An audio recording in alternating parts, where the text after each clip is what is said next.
वास्तव में लालू जी भी नहीं चाहते हैं कि ये प्रधानमंत्री के उम्मीदवार बने।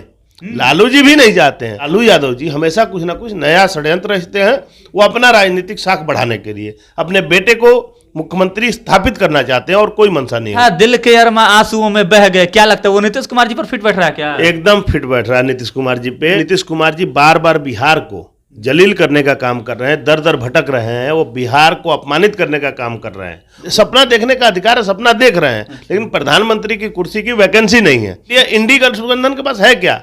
ना नेता है ना नीति है, आपस में तो पट नहीं रहा है। उन लोगों का गठबंधन है, डरे हुए लोगों का गठबंधन है, जो घोटालेबाजों का गठबंधन है, जो बेल पे बैठे हुए हैं। बहुत सारे लोग हैं जिस पे चार्जशीट है, बहुत सारे पे बैठे हुए, कहना क्या चाह रहे, इशारा कहाँ है? बहुत सारे लोग जो है, आपका इशारा कहाँ है? आप पूरा देश जानता है इस विषय पे कौन बेल पे बैठा हुआ है। 350 करोड़ रुपए नकदी बरामद हो रही है। ये सब डर के आपस में एक छतरी के नीचे बैठ के अपना वजूद बचाने का प्रयास कर रहे हैं। दिल्ली में हुई इंडिया गठबंधन की चौथी बैठक के बाद आज राहुल गांधी बिहार के मुख्यमंत्री नीतीश कुमार से कॉल पर बात की और सीट शेयरिंग पर भी उनके बीच में बात हुई है। क्या कुछ बात हुई है, इन्हीं सब मुद्दों पर हम बात करेंगे। हमारे साथ बातचीत करने के लिए भारतीय जनता पार्टी के प्रदेश प्रवक्ता वसीम रजा जी हैं, इनसे हम बात करेंगे। क्या कहिएगा, चौथी बैठक जो दिल्ली में हुई उसके ठीक 2 दिन बाद राहुल गांधी ने बिहार के मुखिया नीतीश कुमार से बातचीत की, सीट शेयरिंग को भी लेकर के कहा जा रहा है जहाँ तक की बात हुई है। इस बैठक को और इस बातचीत को आप लोग कैसे देखते हैं? देखिए, जैसे कि इंडी अलायंस की जो बैठक हुई है, इंडी गठबंधन की जो दिल्ली में बैठक हुई है, उस बैठक में नीतीश कुमार जी के अरमानों के ऊपर पानी फेर कर कांग्रेस और कांग्रेस के लोगों ने या उस घटक के जितने लोग थे उन्होंने बैरंग उनको लौटा दिया। नीतीश कुमार जी ने बहुत सारे अरमान पाल के दिल्ली गए थे। लालू यादव जी उनको लेके गए थे कि आपको प्रधानमंत्री पद का उम्मीदवार घोषित करवाएंगे, इंडी अलायंस का कन्वीनर बनवाएंगे। लेकिन नीतीश कुमार जी के खिलाफ उन सब लोगों ने एक साजिश रची हुई थी कि साजिश, नीतीश कुमार जी को ये शायद ज्ञान नहीं था।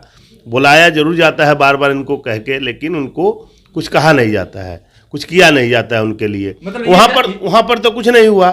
तो ये फोन करके फोन पे क्या झूठ मूठ का इनको दिलासा देने वाले की बात करते हैं। जैसा कि एक गाना भी था, दिल के अरमा आंसुओं में बह गए, क्या लगता है वो नीतीश कुमार जी पर फिट बैठ रहा है क्या? एकदम फिट बैठ रहा है नीतीश कुमार जी पे। और मुझे ये लग रहा है नीतीश कुमार जी बार बार बिहार को जलील करने का काम कर रहे हैं, दर दर भटक रहे हैं, वो बिहार को अपमानित करने का काम कर रहे हैं। वो अपने महत्वाकांक्षा में बार बार किसी के दरवाजे पे दस्तक देना, भीख मांगना अच्छी बात थोड़ी है। वो पूरे बिहार मुखिया है, बिहार तो चाहत होगी ना कि प्रधानमंत्री बने। प्रधानमंत्री बनने की चाहत है, लेकिन बिहार को जलील करके क्यों बार बार उनको वो जाते हैं, घूमते हैं कि हमें संयोजक बना दिया जाए, प्रधानमंत्री का उम्मीदवार बना दिया जाए। लेकिन वहाँ का जो इनका घटक है, जो इनका गठबंधन है, इनको कुछ भी नहीं बनाता। इनको बुला के बैरंग लौटा देता है। बैठक में कोई बात नहीं होती है, बैठक में कोई चर्चा नहीं होती है। जाते हैं लोग, घूम के भाग आते हैं वापस। फिर फोन आता है यहाँ पे राहुल गांधी जी का। क्या फोन का मायने, फोन से क्या होने वाला है? हो सकता है फोन पर समझा रहे हो कि आप घबराइए नहीं, सरकार बनने दीजिए, आपको बड़ा मंत्रालय देंगे। सरकार बनने की उम्मीद लग रही है। नीतीश कुमार जी के अंदर प्रधानमंत्री बनने का सपना है, उनके दिमाग में बार बार रहता है कि हम प्रधानमंत्री बने।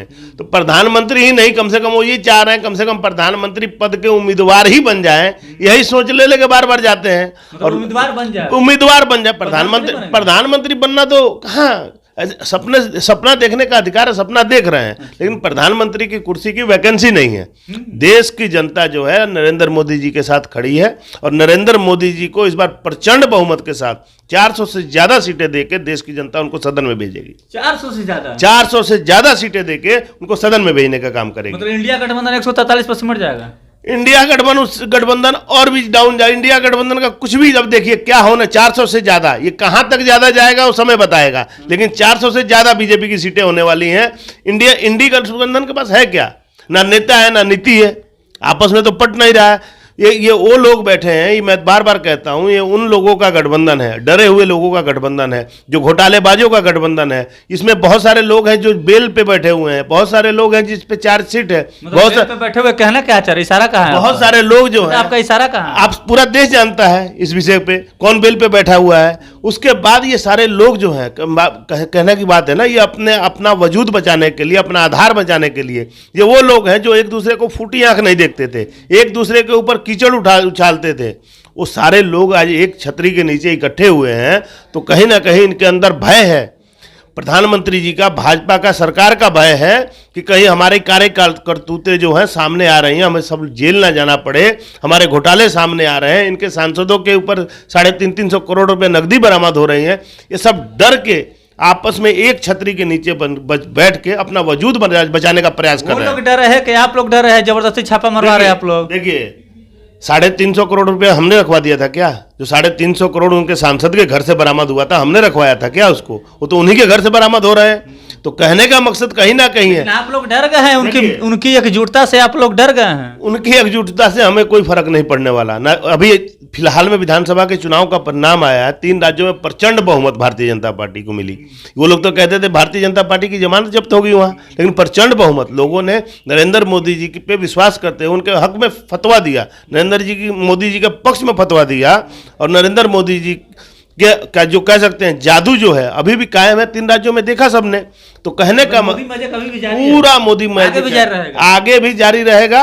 और ये जो लोग हैं, ये सब डरे हुए लोग एक जगह इकट्ठा हुए हैं, ये अपना वजूद बचाने का प्रयास कर रहे हैं। और जैसा कि नीतीश कुमार जी को बार बार ये उनके मन में अरमान रहता है कि हम प्रधानमंत्री, तो लालू यादव जी उनको ले गए थे इस बार बहला फुसला के, प्रधानमंत्री नहीं, चलिए आपको प्रधानमंत्री का उम्मीदवार ही बनवा देते हैं, लेके गए ना, वहाँ लालू जी की चली ना नीतीश जी की, क्योंकि वास्तव में लालू जी भी नहीं चाहते हैं कि ये प्रधानमंत्री के उम्मीदवार बने। लालू जी भी नहीं चाहते हैं। लालू जी पहले मुलायम सिंह यादव जी को लेकर घुमाते रहे कि आपको प्रधानमंत्री का उम्मीदवार बना, तीसरा फ्रंट बनाएंगे, बहुत सारी बैठ के लालू जी ने किया, जेल यात्रा से पहले ये सब करते आए हैं। अब उसको छोड़ के आपको सबको ध्यान में होगा 2009 के चुनाव होने वाला था, 2009 के चुनाव में लालू जी एक तीसरा फ्रंट लेके घूमने लग गए थे, मुलायम सिंह जी को प्रधानमंत्री बनाने का प्रयास कर रहे थे। हाँ, लालू यादव जी हमेशा कुछ ना कुछ नया षड्यंत्र रचते हैं, वो अपना राजनीतिक साख बढ़ाने के लिए अपने बेटे को मुख्यमंत्री स्थापित करना चाहते हैं, और कोई मंशा नहीं है उनकी। चलिए, लालू यादव जी जो है सिर्फ और सिर्फ अपने बेटे को मुख्यमंत्री बनाना चाहते हैं। लालू यादव जो है षड्यंत्र रच रहे हैं। नीतीश कुमार को तो ये बार बार ले जाते हैं, और नीतीश कुमार जो है वो खुद बिहार का इज्जत जो है बर्बाद करने पर लगे हुए, खुद का इज्जत खुद गिरा रहे हैं। इनका साफ तौर पे कहना वसीम रजा जी का कि नीतीश कुमार का जो सपना है वो सपना देखना कोई बुरी बात नहीं है, सिर्फ और सिर्फ सपना ही देखते रह जाएंगे, क्योंकि प्रधानमंत्री का जो वैकेंसी है वो खाली नहीं है। और नरेंद्र मोदी जो है इस बार 400 के पार ला करके पूर्ण बहुमत की सरकार बनाएंगे। इनका साफ तौर पे कहना है कि मोदी मैजिक जो है अभी भी खत्म नहीं हुआ है, कम होने का नाम नहीं ले रहा है। जैसा कि आप लोगों ने देखा होगा कि 3 राज्यों में प्रचंड बहुमत के साथ सरकार भारतीय जनता पार्टी ने बनाई। तो इस पर आप क्या सोचते हैं, आपकी क्या प्रतिक्रिया है कि क्या ये इंडिया गठबंधन बनाकर नरेंद्र मोदी को रोक पाएंगी या नहीं रोक पाएंगे? इस पर आप क्या सोचते हैं, आपकी क्या प्रतिक्रिया है? कमेंट में जवाब जरूर दीजिएगा। तब तक के लिए बहुत बहुत धन्यवाद।